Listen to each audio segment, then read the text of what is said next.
राजस्थान के सीकर जिले में एक नारा 90 के दशक से लगाया जा रहा था। लाल लाल लहराएगा, अमरा जयपुर जाएगा।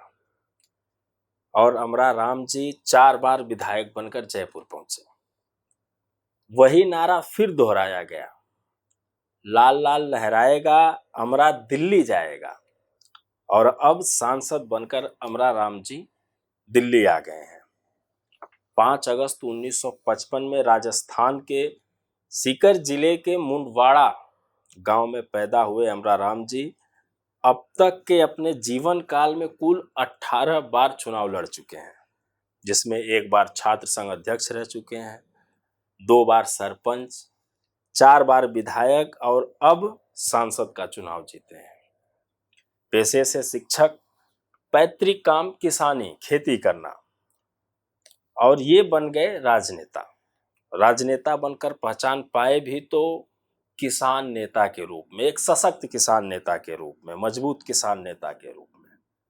गांव से लेकर दिल्ली, सीकर, राजस्थान, दिल्ली बॉर्डर, कहीं भी किसान आंदोलन हुआ तो सबसे अग्रणी भूमिका में नेतृत्व करते हुए अमरा राम जी पाए गए। 2024 के लोकसभा चुनाव में सीकर लोकसभा सीट से CPIM, communist party of India, मार्क्सवादी पार्टी के निशान पर इंडिया गठबंधन के साथ लोकसभा चुनाव जीते और अब सांसद बनकर दिल्ली आ पहुंचे हैं। जिस दिन शपथ समारोह था, संसद में शपथ लेने के साथ ही जय जवान जय किसान और जय संविधान का नारा देकर इन्होंने अपनी आगामी राजनीतिक मंशा को जाहिर कर दिया।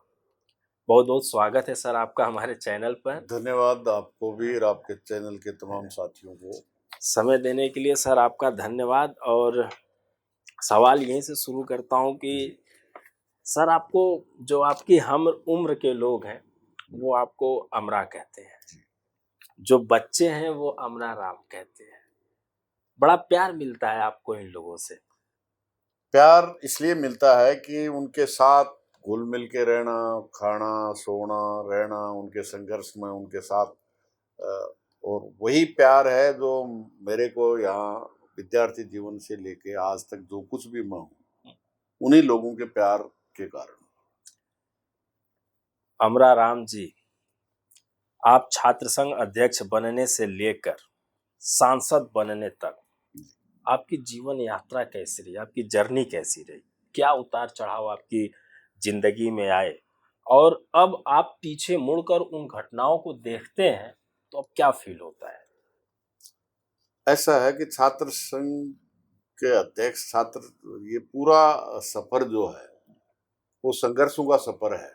मेरा नहीं, आम जनता का, विद्यार्थियों का संघर्ष, चाहे वो एडमिशन का सवाल हो, सब्जेक्ट फुलाने का हो, फीस वृद्धि के खिलाफ हो, अन्य विद्यार्थियों की सुविधाएं, खेल की सुविधाओं के लिए हो, हमेशा विद्यार्थी जीवन में विद्यार्थियों की समस्याओं के समाधान के लिए संघर्ष किया। और उसके बाद ग्रामीण इलाके में जन्म लेकर के निश्चित रूप से 2 दफे ग्राम पंचायत, जो पंचायत राज संस्थाएं हैं, उनका किस तरह से बेहतर उपयोग किया जा सकता है, आम जनता के हक और अधिकारों के लिए पंचायत का किस तरह से उपयोग किया जा सकता है, मैं समझता हूँ उसका लगातार किया। और उसके बाद में 20 साल तक राजस्थान की विधानसभा में पूरे राजस्थान के आम आवाम, किसान, मजदूर, नौजवान, छात्र, हर वर्ग की, व्यापारी की समस्याओं को किस तरह से लोगों को अपनी ताकत का एहसास कराया जा सकता है, चाहे वो बिजली के आंदोलन हो, माँ पढ़ाओ हो, रावड़ा गढ़साना के आंदोलन हो, और चाहे कर्जा माफी हो, और आखिर में 3 कृषि कानून, काले कानूनों के खिलाफ 13 महीने का आंदोलन आपने किया। जो भी आंदोलन हाथ में लिए हैं, मैं समझता हूँ कि जनता के अपार तन, मन और धन से सहयोग के कारण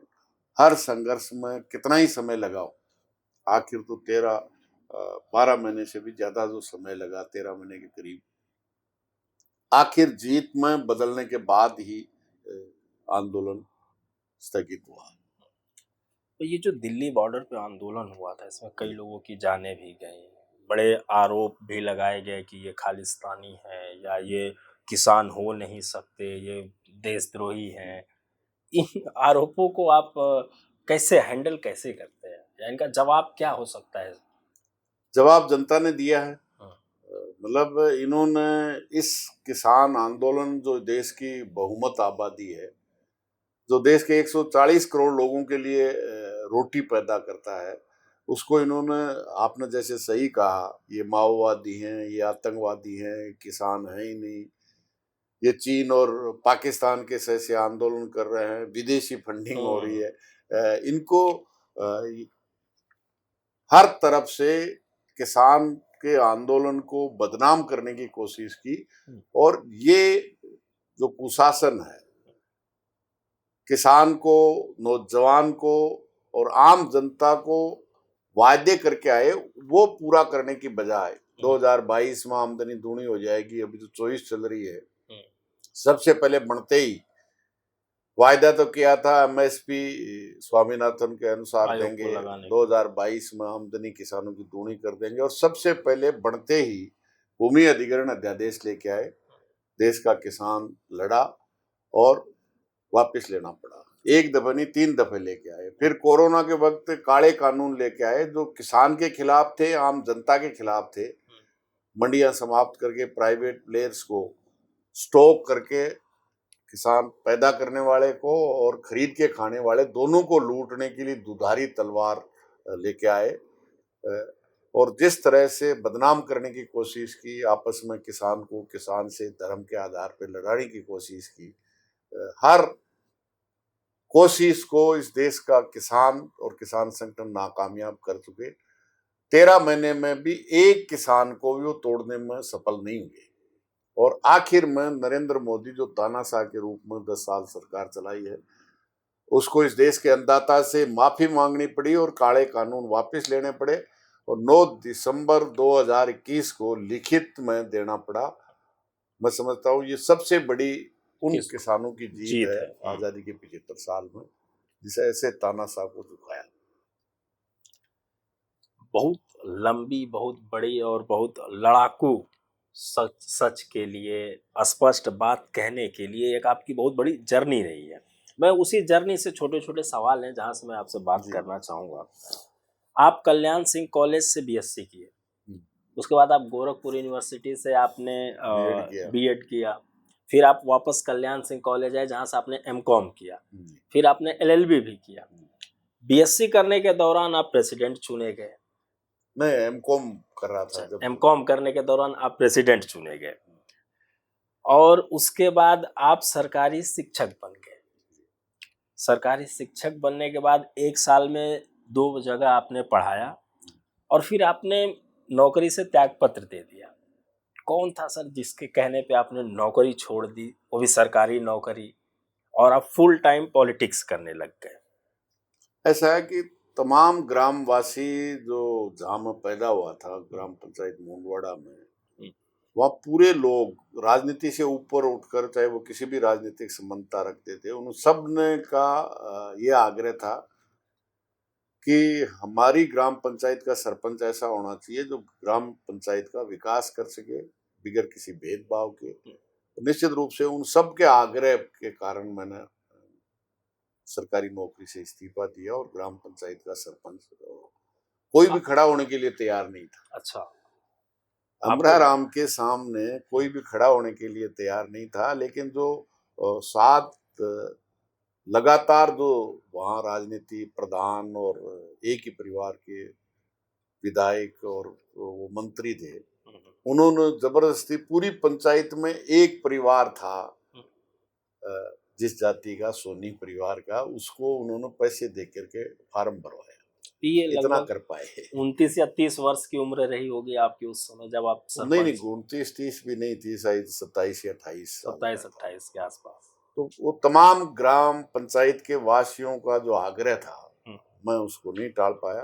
परिवार वालों को जरूर ये थोड़ी मलालत थी कि 20 साल आपको पढ़ाया और आप सरकारी नौकरी छोड़ करके पंचायत, ग्राम पंचायत के सरपंच। मैंने कहा जो बाकी भाइयों का परिवार पड़ेगा तो मेरा भी उतनी जमीन जो पैतृक जमीन है उससे पड़ जाएगा, क्योंकि बड़े बड़े भाई थे, वो हेडमास्टर थे, शिक्षक थे। इसलिए मैंने कहा बाकी जो दो भाई हैं और जो सिस्टर हैं उनका पड़ेगा तो मेरा भी पड़ जाएगा, इसलिए मैंने इस्तीफा दे दिया। आपकी और दो शादी भी दफे बहुत जल्दी सरपंच हैं। शादी भी बहुत जल्दी आपकी हो गई थी। आप शादी 11वीं शादी क्लास तो में थे मैं जब 11वीं क्लास में था जब तब। ही हो गई थी। हाँ। उस समय बहुत अर्ली एज में तो शादियां कर एक दी थी। ऐसा नहीं था कि जब शायद आपने सरकारी नौकरी पाई या आप बीएड शायद कर रहे थे तभी आपके पिताजी का देहांत नहीं, हो मैं गया था। जब कॉलेज छात्र संघ का अध्यक्ष था उस समय एमकॉम में। मेरे फादर एक्सपायर हो गए। ठीक है। बीएड तो मुझे इसलिए करना पड़ा कि इमरजेंसी में मुझ पे छात्र आंदोलन के कारण एक मुकदमा था। हम्म। तो राजस्थान की सरकार ने ये आदेश कर दिया था कि जिस पे छात्र पे मुकदमा है वो एडमिशन सरकारी कॉलेज में नहीं ले सकता।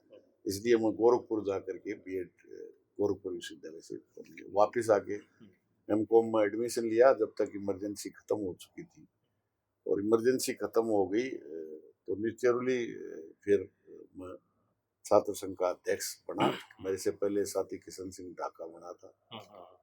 और उसी वक्त मेरे फादर डेथ कर गए। 66 साल की उम्र थी, बीमारी के कारण स्वर्गवास हो गए। आप छात्र संघ अध्यक्ष रहे हैं, आपने वहां से राजनीति की शुरुआत की, पर अभी पिछले कुछ दशकों से या कुछ उससे पहले भी देखा जाए तो जो यूनिवर्सिटीज हैं, सेंट्रल यूनिवर्सिटी या स्टेट यूनिवर्सिटी, वहां से छात्र संघ चुनाव को बंद किया जा रहा है, रोका जा रहा है। ये बहुत ही मतलब जनतंत्र विरोधी कार्रवाई है। कोई भी राजनीतिक दल ये करता है क्योंकि हमारा देश जनतांत्रिक देश है। जनतांत्रिक व्यवस्था से हमारी शासन व्यवस्था चलती है। तो विश्वविद्यालय और महाविद्यालयों में वो भावी भारत जो वहाँ शिक्षा ग्रहण कर रहा है वो जनतंत्र की भी सीढ़ियाँ चढ़ सके, उसका भी प्रशिक्षण ले सके। मैं समझता हूँ कहीं भी वो लोग हैं जो कुछ मुट्ठी भर लोगों तक ही राजनीति को सीमित रखना चाहते हैं, वो नहीं चाहते कि आम जनता उस प्रक्रिया में गुजरे। अच्छा सर, आप इसलिए अध्यक्ष रहे हैं तो क्या ऐसा लगता है क्या कि जो जो अध्यक्ष का चुनाव होता है कॉलेजों में, उससे विश्वविद्यालय के शैक्षिक स्तर में गिरावट होती है? ना, नहीं, कोई गिरावट नहीं होती। अब आप गिरावट तो खेल से भी कहेंगे, कल्चर से भी कहेंगे, छात्र संघ के चुनाव से। शिक्षा के साथ साथ को एक्टिविटी है, खेल है, किसी की खेल में रुचि है, किसी की कल्चर में रुचि है। तो जिस जिस छात्र की जो रुचि है, जिसकी राजनीति में रुचि है, निश्चित रूप से वही चुनाव लड़ते हैं। वो भविष्य बनाते हैं वहीं से अपना। और अगर राजनीति से नुकसान होता है तो फिर जनतंत्र से नुकसान होता है।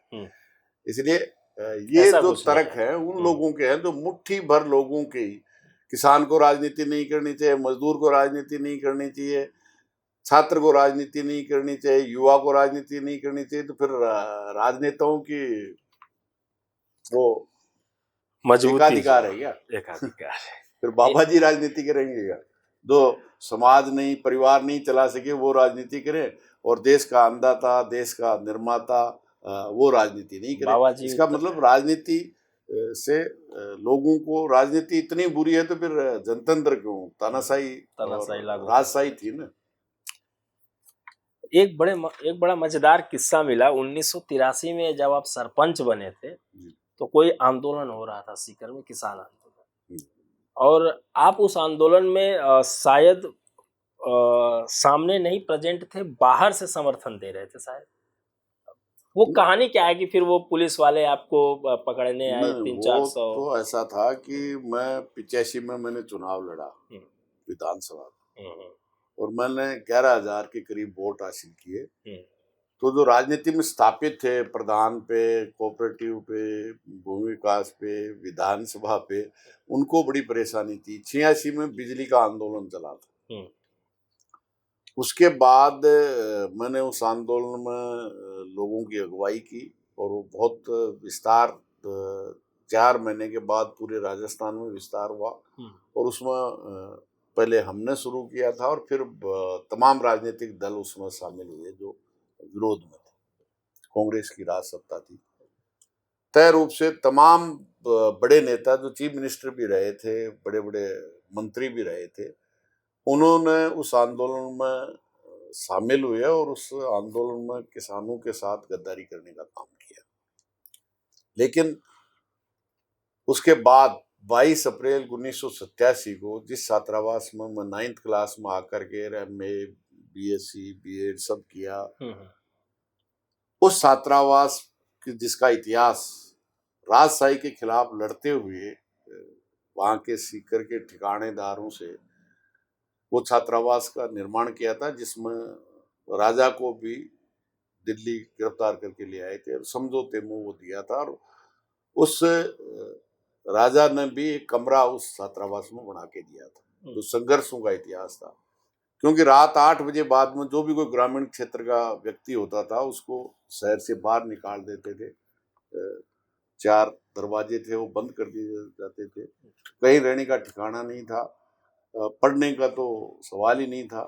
फिर पढ़ने के लिए वाले वो छात्रों के लिए भी, और शहर में कोई देरी हो जाए तो उन किसानों को, ग्रामीण के लोगों को रुकने के लिए भी उस छात्रावास पे एक कारण मतलब अपने राजनीतिक विरोधियों का सफाया करने के इरादे से उस पे फायरिंग की गई। 4 घंटे तक फायरिंग की, जिसमें नियत्ते विद्यार्थियों ने मुकाबला किया और एक 9वीं क्लास का कानाराम यादव उस फायरिंग में उसी दिन शहीद हुआ। अनेकों छात्रों को गिरफ्तार करके फायरिंग पुलिस वाले कर रहे हैं? हाँ, पुलिस ने फायरिंग की। एक कारण, कोई कारण नहीं था। बहाना किया गया कि एक सरकारी नौकर जो इस कानाराम का भाई था, वो मेरे ही गांव में पीटीआई था सरकारी स्कूल में, और ये कह के उस पे हमला किया गया, फायरिंग की गई कि उसके मंगल सिंह को हम पकड़ने के लिए गए थे। तो मंगल सिंह तो वहां से 20 किलोमीटर रोज सीकर से मुंडवाड़ा सीनियर स्कूल में पढ़ाने के लिए जाता था, वहां से वापिस आता था। उस छात्रावास में गोली चलाने की कहाँ जरूरत थी? लेकिन वो तो एक बहाना था। उस समय जब फायरिंग की गई, मैं गांव में बैठा हुआ था, FIR लॉन्च की गई तो सबसे ऊपर मेरा नाम लिखा गया और सरकार की तरफ से आदेश दिया गया कि अमराराम को जिंदा या मुर्दा पकड़ा जाए, और कोशिश की गई। 300-400 पुलिस वाले आए थे पुलिस वालों ने घेरा और पुलिस ने इस तरह से खौफ पुलिस के लोगों में कर दिया कि अमराराम इतने खतरनाक हथियार रखता है, वो पास जाते ही मार देगा, इतना खतरनाक है।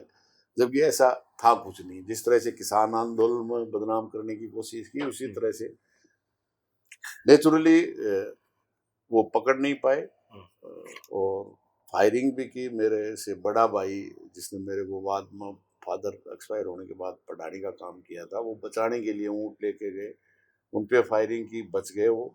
मेरे पे फायरिंग की, लेकिन गनीमत रही कि जनता का साथ था और उन्होंने जिस तरह का व्यवहार किया कि जो रेसर थे, पड़ोस में 1 किलोमीटर पे दूसरा मेरा गांव के पड़ोसी गांव है, स्टैंड पे लोग खड़े थे, वो मेरे से 50 मीटर आगे वो लोग थे, मेरे 50 मीटर के 60 मीटर के करीब वो धावक थे।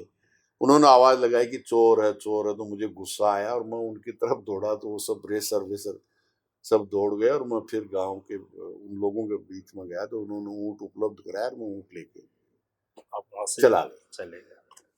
ये थी, और वो भी रात को 11 बजे आया था, और वो CID उन्होंने लगा रखी थी कि परिवार में कोई शादी है तो निश्चित रूप से आए वो 5 मिनट के लिए, लेकिन आएगा। तो जो ही मैं रात को 11 बजे आया और सुबह 5 बजे जो ही उठा तो मैंने देखा कि चौतरफा पुलिस घेरा डाल रही है। तो मैं वहां से निकला, उन्होंने पीछा किया और इस तरह से मुझे अंडरग्राउंड रहना पड़ा, और सैकड़ों नौजवानों को पुलिस थानों में ले जा करके जिस तरह से बेरहमी से अमानवीय करते, उनके जलती हुई सिगरेटें लगाना कि बताइए अमराराम कहाँ है, जबकि उनको किसी को पता नहीं था अमराराम कहाँ है। अमराराम तो आज इस गांव में है, कल उस गांव में, वहीं उस इलाके में ही था, मैं कोई छोड़ के विदेश नहीं ब्रिटिश गया। शासन से मिलता जुलता थोड़ा सा वो लग रहा है कि जैसे ब्रिटिश शासन में, ब्रिटिश काल हाँ, में वही मैं कह रहा हूँ, सिगरेटें लगा दी गई। वो चंद्र सिंह है, मदन सिंह है, उनको पेट्रोल गुद्दा में पेट्रोल डाल दिया गया। आप अंदाजा कीजिए, मतलब बाढ़ उखाड़ लिए गए, मतलब जो अमानवीय व्यवहार उनके साथ कर सकते थे।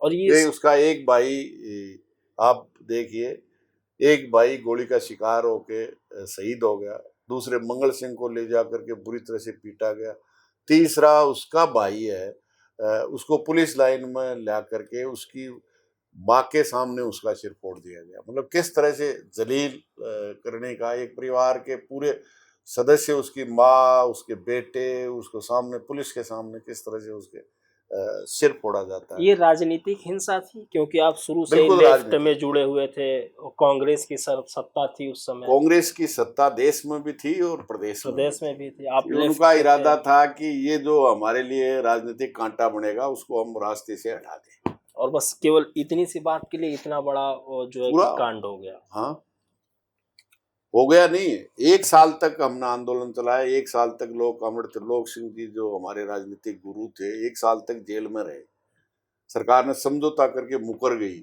1 साल तक गिरफ्तारी दी, और लोग गिरफ्तारी देते थे, जवान देते थे, किसान मजदूर, और उनको जंगल में ले जाकर के पीट के छोड़ देते थे।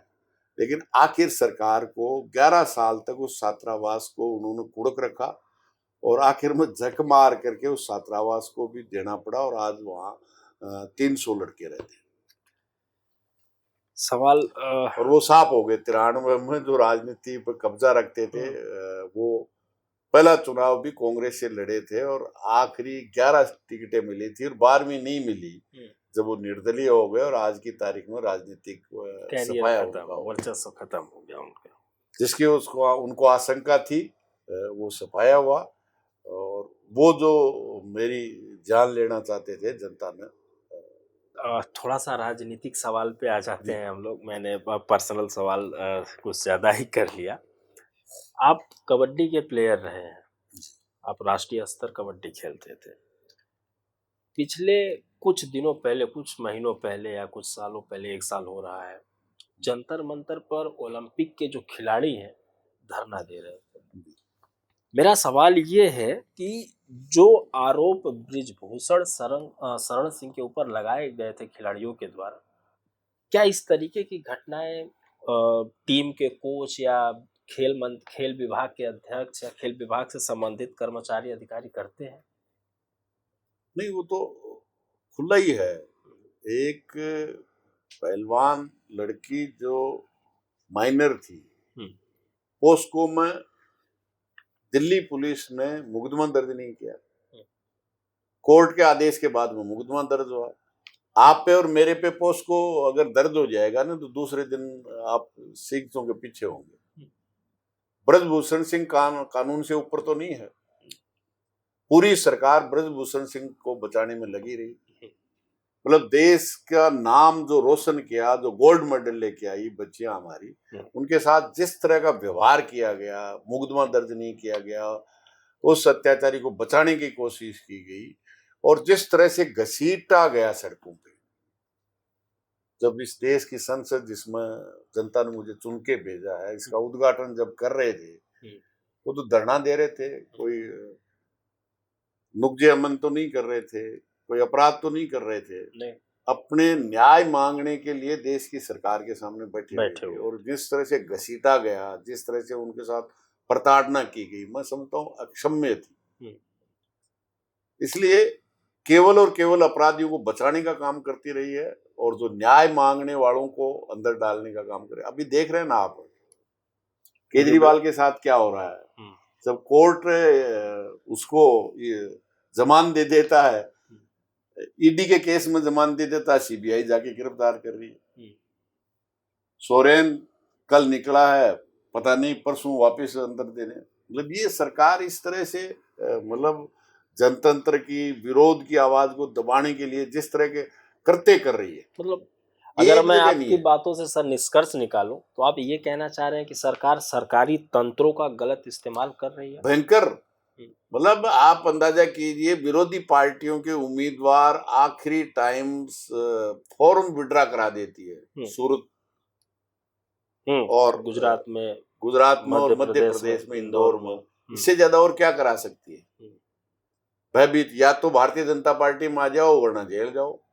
दो दो मुख्यमंत्री, प्रेजेंट मुख्यमंत्री को जेल में डाला है। ये हाई को न्यायालय ने उनको जमानत दी है। जमानत देते ही अभी ईडी में दी तो सीबीआई तैयार है।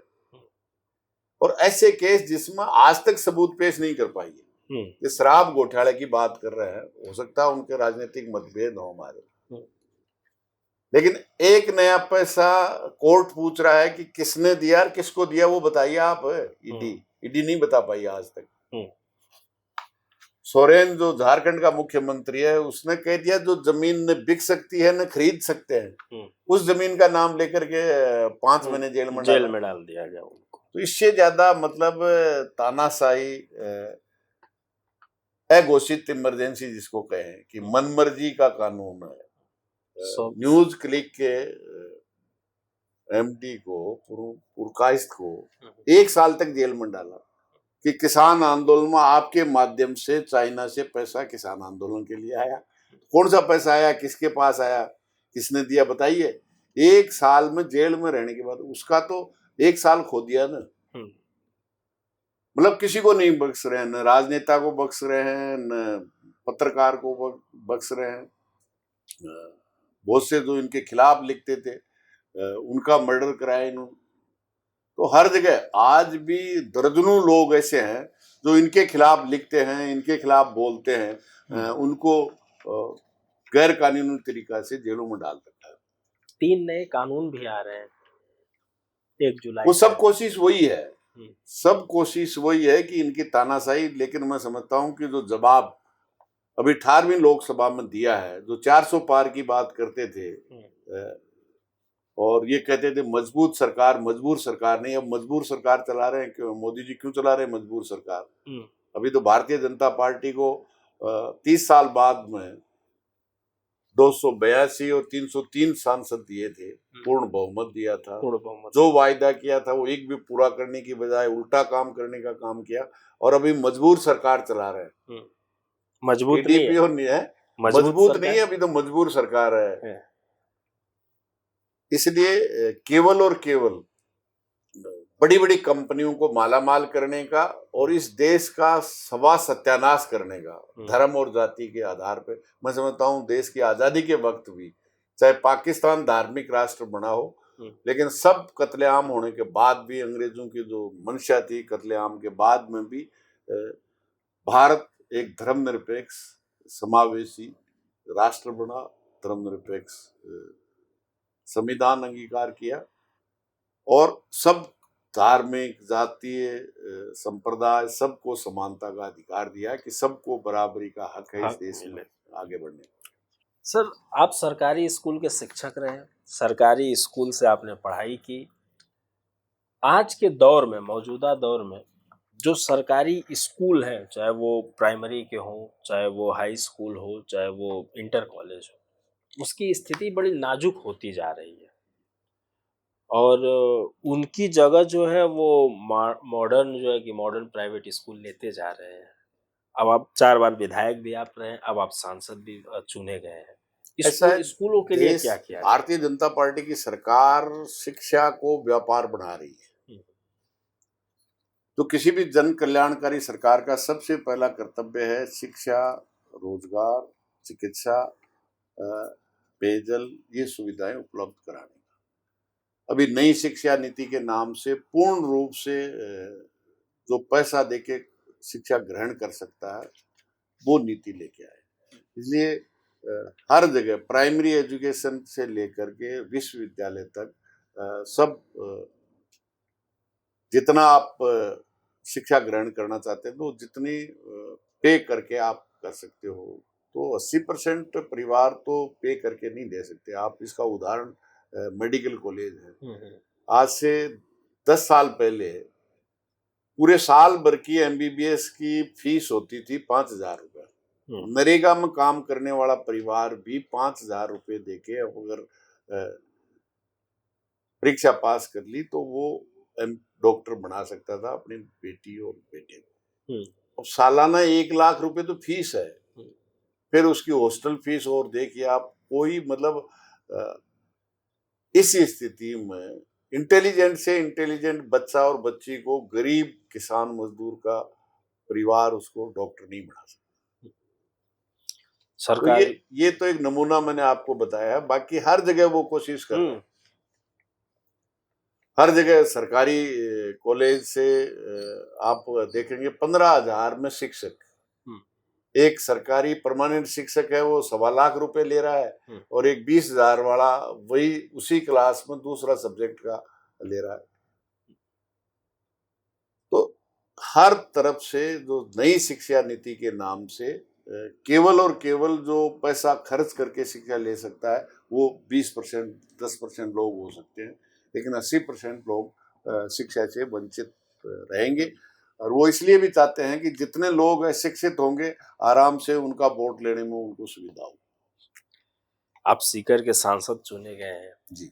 सीकर को विकसित करने के लिए रोड मैप क्या होंगे आपके? सीकर की सबसे बड़ी समस्या तो पेयजल समस्या है। मैं समझता हूँ आज तक भी 7-8 दशक पूरे होने जा रहे हैं आजादी को, आज भी शुद्ध पेयजल के लिए तरस रहे हैं। सर्दियों में भी लोग टैंकर खरीद के पानी पी रहे हैं, और वो भी फ्लोराइड युक्त पी रहे हैं, जिससे आधी से ज्यादा बीमारियां फ्लोराइड युक्त पानी के कारण है। इसलिए सबसे पहली प्राथमिकता होगी पेयजल की व्यवस्था हो। आज तक भी सीकर को जो विकास से महरूम रखा है, चाहे वो औद्योगिक विकास हो, चिकित्सा का सवाल हो, मैं समझता हूँ आज भी वो संभाग भी हो गया है, और वैसे भी संभाग की स्थिति में था। बड़े बड़े लोग चुन के गए हैं, और 17 इस 18वीं लोकसभा से पहले 17 जो लोकसभा के चुनाव हुए हैं, उनमें 14 दफे उस सीकर की संसदीय क्षेत्र की धरती पे नहीं जन्मे हुए लोगों ने वहां का प्रतिनिधित्व किया है। लोकसभा के अध्यक्ष भी रहे हैं, देश के उप प्रधानमंत्री भी रहे हैं, लेकिन उसका विकास की चिंता नहीं की। केवल उसे मेरे से पहले 3 सांसद जो वहां जन्म लेके बड़े हुए और सांसद का प्रतिनिधित्व भी किया, लेकिन उन्होंने भी प्रयास किया। लेकिन मैं समझता हूँ कि जो विकास से महरूम रखा है सीकर संसदीय क्षेत्र को, उसमें हमारी प्राथमिकताएं होंगी। जैसे मैं सीकर की कुछ समस्याएं जो हैं, बारिश होती है तो जल जमा हो जाता है, जल भर जाता है रोडों पे, जिसमें करोड़ों खर्च हो रहे हैं हर साल। जैसे नवलगढ़ रोड है, फतेहपुर रोड है, बजाज रोड है, पानी भर जाता है, पैसा खर्च हो रहा है, समाधान नहीं निकल रहा है। सिंचाई के लिए नहरों में पानी की उचित व्यवस्था नहीं हो पा रही, पानी नहीं मिल पा रहा है। सीकर शहर में शायद एक भी ट्रैफिक लाइट नहीं है, जिसकी वजह से जाम की बड़ी समस्या हो रही है। एक फ्लाईओवर केवल है रेलवे ट्रैक के ऊपर, वो भी पतला है, उसको 8-10 सालों से चौड़ा किया जा रहा है, पर अभी तक हो नहीं पाया। नहीं, अभी सैंक्शन मेरे बनने के बाद उसको सैंक्शन मिल गई है, और अभी 1 साल के अंदर बन के तैयार हो जाएगा। क्योंकि वो जो 2 इलाका है, पूरा जो कोचिंग सेंटर जो एजुकेशन हब बना है, उसका बहुत बड़ा हिस्सा नवलगढ़ और पिपराड़ी रोड है, और उस पे सबसे ज्यादा जाम रहता है। सीकर में वो भी हो गया, और एक दासाई ढाणी जो लॉ कॉलेज है उसके पास भी जो रेलवे का और ब्रिज है, वो भी अभी स्टार्ट हो गया है, और ये भी अभी रिसेंट उसका टेंडर इनवाइट कर लिया, और मैं समझता हूँ 1 साल में बन के तैयार हो जाए। सर, एक सीकर में कोई सरकारी कारखाना नहीं है जहाँ लोगों को रोजगार मिल सके, कोई प्रोडक्टिविटी नहीं है। आप इसके बारे में बिल्कुल इसके बारे में भी एक सवाल ये है, मैं सीकर आया गया हूँ, मैं भी आया हूँ, मैं किसान लोगों से मिलता हूँ, वो कहते हैं कि जो प्याज मंडी तो है, लेकिन प्याज का भाव उनको वो नहीं मिल पा रहा है जो उनको मिलना चाहिए। सरकार मारने का काम करती है। अभी तो ठीक मिल रहा है। इस चुनाव में जो एक्सपोर्ट होता था उस पर पाबंदी नहीं लगा पाए, इसलिए निश्चित रूप से ये एक ऐसी फसल है, कॉमर्शियल फसल, जिसमें किसान को हमारा तो मानना यह है कि प्याज ही नहीं, जो कुछ भी किसान पैदा करता है उसके भाव की गारंटी का कानून। क्योंकि आप देखेंगे कि वही 5 रुपए वाला प्याज है 55 रुपए में बेच देते हैं, 10 रुपए वाला लहसुन है वो 300 रुपए किलो में बेच देते हैं, अभी 400 रुपए किलो 4 महीने पहले आपने देखा है। तो न किसान को भाव मिलता है और न खरीद के खाने वाले को सस्ता मिलता है। 10 रुपए वाला लहसुन अगर 12-13 रुपए में अगर खरीद के खाने वाले को मिल जाता, बात समझ में आती है। 5 रुपए में किसान से प्याज खरीदा और 7 रुपए में 8 रुपए में उसको मिल जाता, फिर वो 55 रुपए तक मिलता है, वो 300 रुपए तक मिलता है। तो ये लूट सरकार की नीतियों से है। मतलब किसान भी लूटा जाता है और उपभोक्ता भी लूटा जाता है, और सरकार में बैठे लोगों के यार मालामाल हैं। अब 1 किलो में 290 रुपए की लूट। अब आप अंदाजा कीजिए, 1 कुंटल में 29,000, 100 कुंटल में कितनी होगी। और पूरे देश में 140 करोड़ लोग प्याज और लहसुन खाते हैं, आप अंदाजा कीजिए। यही कानून बना के लाए थे, उनको छूट होगी, जिसके लिए 13 महीने तक हम लड़े। कानूनी रूप से छूट देने के लिए कानून थे।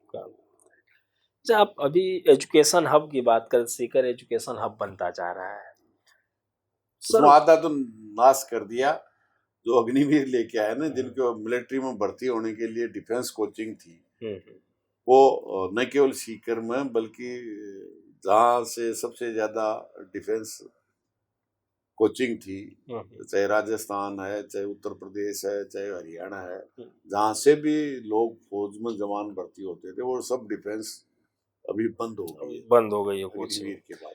सर, एक सवाल है कि जो वहाँ के इंस्टीट्यूशंस हैं, जो कोचिंग संस्थान है जी, वो बहुत फीस वसूली करते हैं, मनमानी फीस वसूली करते हैं। शैक्षिक महंगाई बढ़ती जा रही है, किराए पे मकान महंगा मिलता जा रहा है, तमाम तरीके की चीजें हैं।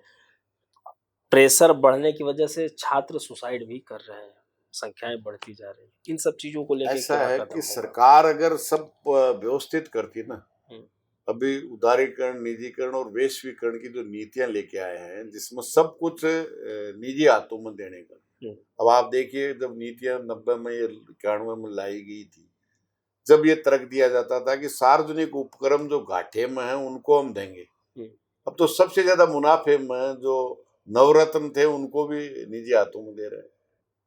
LIC जो हर साल करीब 1 लाख करोड़ रुपया मुनाफा जो संचित करती थी, वो देश पेयजल के लिए, ट्रांसपोर्ट के लिए, स्वास्थ्य के लिए, पेयजल के लिए सरकारों को पैसा देती थी अपना मुनाफे का। उसके शेयर भी अभी सरकार बेचने में, एयरपोर्ट, बंदरगाह, रेल, बैंक, बीमा, जो सब कुछ कमा रहे हैं, उनको भी देने में लगे हुए हैं। तो ये माहौल बनाया गया है। मतलब सरकारी नौकरी में सबसे इंटेलिजेंट जाएगा, चाहे शिक्षक हो और चाहे डॉक्टर हो, और इलाज और पढ़ाई प्राइवेट में होगी। मैं पढ़ा, मेरे 3 बच्चे और बच्चियां सरकारी में पढ़ी है, और उस माहौल का आप हिसाब देखिए। अब पोते और पोती मेरे भी प्राइवेट में पढ़ रहे। आप पहली बार विधायक बने तो बस से गए थे विधानसभा, आपको गेट कीपर ने वहां पे रोक दिया, वो पहचान नहीं पाया कि आप विधायक चुने गए हैं। आप संसद आए हैं सांसद बनकर, तो आप ट्रैक्टर से आ गए। क्या ये सांकेतिक विरोध है क्या किसानों के समर्थन में सरकार के खिलाफ? बिल्कुल। 13 महीने तक देश का किसान देश की सरकार से किए हुए वायदा, उन्होंने वायदा किया था कि स्वामीनाथन के अनुसार हम MSP की गारंटी देंगे। 13 महीने तक किसान और किसान के ट्रैक्टर लेके आया था, उसको दिल्ली में नहीं, राजधानी में नहीं आने दिया। आप अंदाजा कीजिए, इस देश जो की राजधानी जो महानगर है, वहां उस देश के किसान का पैदा किया हुआ अन्न आ सकता है, दूध आ सकता है, मक्खन आ सकता है, सब्जी आ सकती है, लेकिन वो किसान नहीं आ सकता, उसका ट्रैक्टर नहीं आ सकता। तो इसलिए मैं तो उस प्रतीकात्मक इसके लिए आया था कि मोदी जी अब रोकिए वो अमराराम जो 13 महीने सड़क पे बैठा था, जिसको आपने दिल्ली नहीं आने दिया, हाईवे पे ब्रेकेट लगा दिए थे, अब अमराराम आ रहा है और उसी ट्रैक्टर से आ रहा है, आप रोकिए, लगाइए कीले, लगाइए कीले। अमराराम संसद भी गया और ट्रैक्टर पे चढ़ के गया। संसद में लोकसभा और राज्यसभा में नीट का जो पेपर लीक हुआ है, इस मुद्दे पर बात हो रही थी। राहुल गांधी जी लोकसभा में बोल रहे थे और खड़गे जी राज्यसभा। कहा जा रहा है कि उनका माइक बंद कर दिया गया। विपक्ष कैसे मतलब किस तरह से आवाज, माइक बंद करने से आवाज बंद थोड़ी हो गई। मुझे आप बताइए, गेट पे मेरा ट्रैक्टर रोक रहे थे और कल राष्ट्रपति आई जब घोड़े जा रहे थे, मतलब उस लोकसभा के गेट तक घोड़े जा सकते हैं लेकिन किसान का ट्रैक्टर नहीं जा सकता।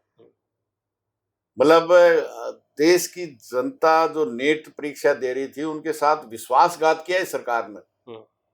केंद्र सरकार कराती है परीक्षा और उसमें न्याय की मांग करें तो माइक बंद कर दें। माइक बंद करने से आवाज बंद नहीं होगी। सड़क पे भी लोग आवाज लगा रहे हैं और संसद में भी आवाज लगाएंगे और जो माइक बंद करने के कर रहे हैं उनको लोकसभा से बाहर करने का काम भी जनता कर रही। संगोल को सदन से हटना चाहिए कि नहीं? बिल्कुल हटना चाहिए। वो गुलामी का प्रतीक है, निश्चित रूप से हटना चाहिए। इस तरह के ड्रामे करके देश की मैं तो कह रहा हूँ वो अपने लिए आप देख नहीं रहे। मैं तो पुरानी संसद को भी मैंने देखा यहाँ आने के बाद और नई संसद को भी देखा।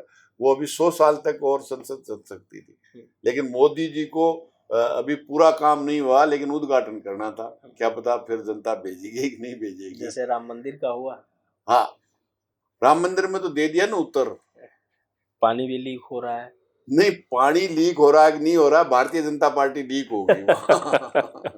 अयोध्या की सीट हार गई भारतीय जनता पार्टी।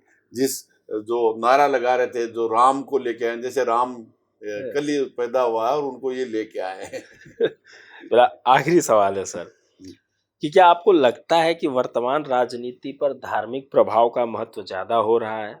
जैसे कि संसद में शपथ लेते समय धार्मिक नारे लगाए जा रहे थे, जय ओवैसी साहब जय फिलिस्तीन बोल रहे थे, और देश में जो है गाय के नाम पे मॉब लिंचिंग हो रही है। दलित जो है अगर वो मूंछ रख रहा है तो उसको जान से मार दिया जा रहा है। दलितों के ऊपर मुंह पे पेशाब कर दिया जा रहा है। और अगर कोई दलित शादी ब्याह में अपने घोड़े पे या घोड़ी चढ़ के जा रहा है बारात में तो उसकी वहां पे भी रोका जा रहा है, मारा पीटा जा रहा है। ये सारी चीजें कब बंद होंगी सर? ये धार्मिक उन्माद। ऐसा राजनीति का काम किसी के धार्मिक वो आस्था है, कोई किस धर्म में आस्था रखता है वो उसकी व्यक्तिगत इच्छा है। राजनीति का काम ये नहीं है। लेकिन जिस तरह से भारतीय जनता पार्टी ने जो धार्मिक भावनाओं का शोषण करके यहाँ तक आई है। 84 में आप देखिए भारतीय जनता पार्टी के 2 सांसद थे। इसी धार्मिक आधार पे हिंदू मुसलमान, भारत पाकिस्तान, मंदिर मस्जिद, जिसमें किसी विकास की जरूरत नहीं है, वो 303 तक पहुंच गए। अब लोग समझने लगे हैं कि धर्म आस्था का सवाल है, राजनीति का सवाल नहीं। और हमारा संविधान भी कहीं भी इजाजत नहीं देता धर्म के आधार पे, जाति के आधार पे वोट मांगने। लेकिन हमारा चुनाव आयोग भी अभी भारतीय जनता पार्टी का आयोग बना हुआ है। मतलब अग्निवीर की बात तो कहेंगे आप नहीं उठा सकते, लेकिन हिंदू मुसलमान की बात उठा सकते हो। जो ज्यादा बच्चे पैदा करते हैं उनका ये हो जाएगा। मतलब ये इस तरह के जो निष्पक्ष चुनाव होता तो मैं समझता हूँ अभी भारतीय जनता पार्टी 370 की तो बात छोड़ो, 200 भी नहीं प्राप्त करती। आपके राजस्थान में प्रधानमंत्री जी कहते हैं मंगलसूत्र की बात। मंगलसूत्र ले जाएंगे, तुम्हारी भैंस ले जाएंगे, कौन ले जाएगा? तुम जरूर ले जा रहे हो। ये जो दलितों के साथ हो रहा है, दलितों के साथ, अल्पसंख्यकों के साथ, देश के संविधान के साथ, देश का संविधान कहता है कि इस देश के किसी भी नागरिक के साथ आप धर्म और जाति के आधार पे भेदभाव नहीं कर सकते। लेकिन जो नागरिकता का सीए का सवाल है, बाकी सब धर्मों को देंगे लेकिन मुसलमान को नागरिकता नहीं देंगे। तो इससे ज्यादा इस देश के संविधान को तार तार करने का और क्या होगा? वो करे हमने बदले नहीं, बदल दिए ना आपने। इस देश के संविधान से जो कश्मीर मुसलमान बाहुल्य होने के बाद में भी आजादी के वक्त पाकिस्तान में नहीं गया, जो मुस्लिम राष्ट्र बना उसमें नहीं गया, भारत में आया इस शर्त के साथ कि हमारी कश्मीरियत की जो संस्कृति है उसको हम अक्षुण्ण रखेंगे। उस धारा को इन्होंने पलट दिया। लोकसभा में बहुत परसेंटेज हुई है, लेकिन आज तक कश्मीर की विधानसभा का चुनाव नहीं करा रहे। लोकसभा का चुनाव तो होता है, वोट देते हैं, लेकिन विधानसभा का चुनाव देंगे तो अन्याय हो जाएगा। इन्होंने कहा है कि बहुत जल्दी शुरू होगा जम्मू कश्मीर क्यों में नहीं हुआ? आज तक क्यों नहीं हुआ? 2 लोकसभा के चुनाव हो गए हैं, विधानसभा को बस इस देश में मैंने राज्य की संख्या बढ़ते हुए तो देखा है, लेकिन राज्य का दर्जा खत्म करते हुए केवल भारतीय जनता पार्टी के शासन में देखा है। जम्मू कश्मीर आज की तारीख में राज्य नहीं है, केंद्र शासित प्रदेश बना दिए गए, यूटी बना दिया गया उसको। संसद में आपने कहा कि वो मजबूत सरकार नहीं, मजबूर सरकार है। विपक्ष लेकिन बहुत मजबूत है जी। क्या लगता है इस बार कितना परिवर्तन, कितना बदलाव? बहुत बड़ा परिवर्तन। आप देखिए 14 और 19 में 10% जो प्रतिपक्ष के नेता के लिए वो सीट किसी दल के पास नहीं थी। आज प्रतिपक्ष का नेता भी है और प्रतिपक्ष भी है और बहुत मजबूत, संघर्षशील, मजबूत प्रतिपक्ष है। इनको लोग के चने चबाने का काम करेगा। जो भी गलत काम करेंगे आराम से नहीं करने देंगे और जनता इनकी नीतियों के खिलाफ सड़क पे लड़ेगी और हम संसद पे भी लड़ेंगे और जनता लड़ेगी उसके साथ, सड़कों पे भी लड़ेंगे और संसद में भी लड़ेंगे। बहुत बहुत धन्यवाद सर, धन्यवाद साथ देने